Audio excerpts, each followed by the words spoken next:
पिंजरा पिंजरा रे। तू कशाला आणलंयस ताट?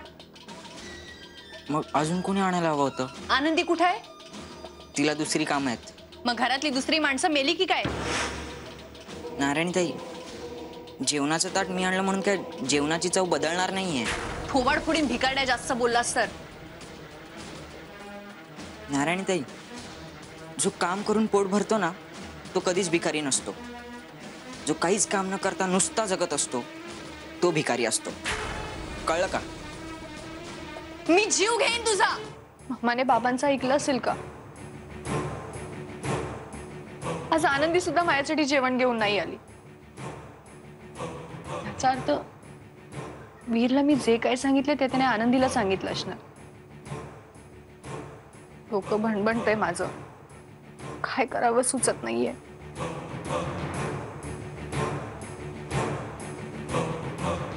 दीड वाजला म्हणजे मम्मा आता झोपली असणार. तिचा मेसेज आता येणं शक्यच नाही. तू झोप बाळा, काळजी नको करूस. समजा माझ्या मम्माचा मेसेज नाही आला तर तुझ्या मम्माला सुचले काय करायचंय ते. दोन बायका एका घरात सुखाने संसार नाही करू शकत का ग? आता आपण सुखाने राहतोच आहोत ना. माझी तुझ्याकडून काहीच तक्रार नाहीये ना वीरकडून. आपण एकत्र असं चांगलं आयुष्य का नाही घडू शकत आनंदी? नारायणी, तू फक्त तुझ्या बाळाचा विचार कर आणि ओजसची लग्न करायला तयार हो. कारण का तेवढंच तुझ्या भल्याचं. चतुर्थीनंतर मी कोणत्याही आणि कसल्याही प्रकारची मदत नाही करू शकणार तुला. हे काय हातात? नाही काय नाही ठोकर काय नाही. अरे मग लपवतेस कशाला? दाखव ना.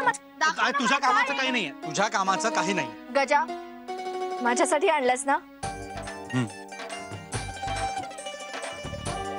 दाखव ना गजा काय आहे.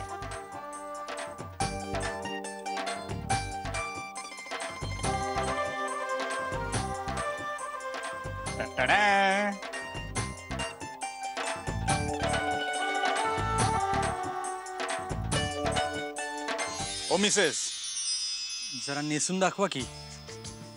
पण अजून आम्ही मिसेस झालेलो नाही आहोत, कळलं ना? नाही ते माहितीये मला, पण असंच लग्नाची पूर्वतयारी समजा. घ्या घ्या आता हे घ्या आणि ते द्या इकडे. घ्या घ्या आणा इकडे. सरस्वती, झालं गेलं विसरून जा. आता तू त्याचा विचार करत बसू नकोस. आणि मी फक्त याच्याचवर विचार करू शकते, त्यामुळे मी हा विचार सोडून देऊ शकत नाही. हे बघ सरस्वती, उगीच खोट्या प्रतिष्ठेला खत पाणी घालू नकोस. मला प्रतिष्ठेचं कधी अप्रूप नव्हतं आणि नाहीये, पण ती मुलगी जे वागली ना त्यामुळे माझा आत्मसन्मान ढासळलाय आणि आत्मसन्मान प्रत्येकालाच महत्वाचा असतो. मला या घरातला प्रत्येक माणूस त्याचं मन जास्त महत्वाचं वाटतं.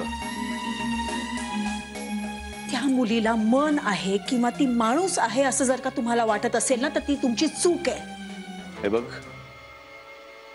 तुला माझी शपथ आहे सरस्वती. मला माहिती होतं, मला खात्री होती की तुम्ही तुमचं हे शेवटचं हत्यार नक्की वापरणार. तुम्ही चूक करताय.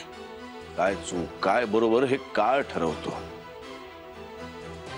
माणसाला तो अधिकारही नाही आणि तसं काही करण्याची त्याची क्षमताही नाही. ठीक आहे, आनंदीच्या हिश्श्याची प्रॉपर्टी बाजूला करून नारायणीला 25% प्रॉपर्टी द्यायला मी तयार आहे. पण एक गोष्ट लक्षात ठेवा, आपल्या आयुष्यात आपल्या वाड्यात तिला थारा मिळणार नाही आणि तसं करायला मला भाग पाडू नका. मी हात जोडते. सरस्वती, किती हा राग, किती द्वेष. अगं जग सोडून जाताना हे सगळं बरोबर नाही नेता येत ग. प्रेम, आपुलकी, आपली माणसं, त्यांची मनं, हे सगळं हे बरोबर नेता येत नाही. तुमचा चांगुलपणाचा अट्टहास का? बोला ना, आता का गप्प बसलात? द्या ना उत्तर.